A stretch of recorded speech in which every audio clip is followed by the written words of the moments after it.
Assalamualaikum warahmatullahi wabarakatuh. Perkenalkan, kami dari kelompok 3. Saya Salsabila Salma Junaidi dan rekan saya Ahmad Gufron dan Febri Nur Aisyah akan mempresentasikan tentang kebijakan Socrates. Yang pertama, kita akan membahas tentang komsofis dan relativisme kebenaran.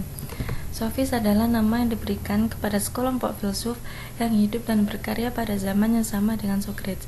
Meskipun sezaman, komsofis dipandang sebagai penutup era filsafat prasokratik, sebab Socrates akan membawa perubahan besar di dalam filsafat Yunani. Sedangkan relativisme kognitif memandang kebenaran sebagai sesuatu yang tidak mutlak atau relatif. Apa yang dipandang sebagai kebenaran oleh satu orang atau sekelompok orang belum tentu berlaku bagi orang atau sekelompok lain.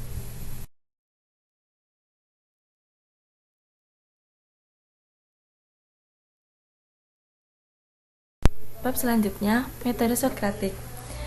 Metode Socrates disebut juga metode kritis atau metode dialektika karena metode Socrates menuntut siswa berpikir kritis dan hasil akhirnya juga bersikap kritis.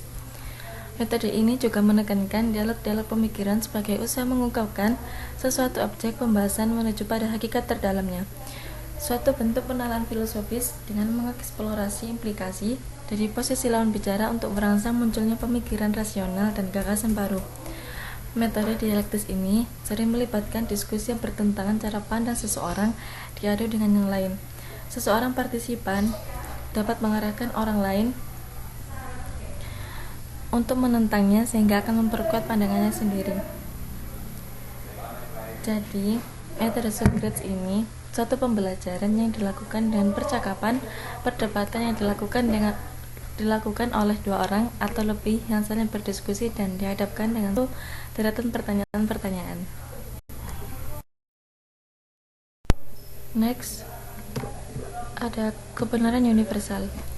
Socrates memilih manusia sebagai objek penyelidikannya dan ia memandang manusia lebih kurang dari sekian sama seperti mereka. Sebagai makhluk yang mengenalnya harus mengatur hidupnya sendiri dalam masyarakat. Socrates memulai filsafatnya dengan bertitik tolak dari pengalaman sehari-hari dan dari kehidupan yang konkret.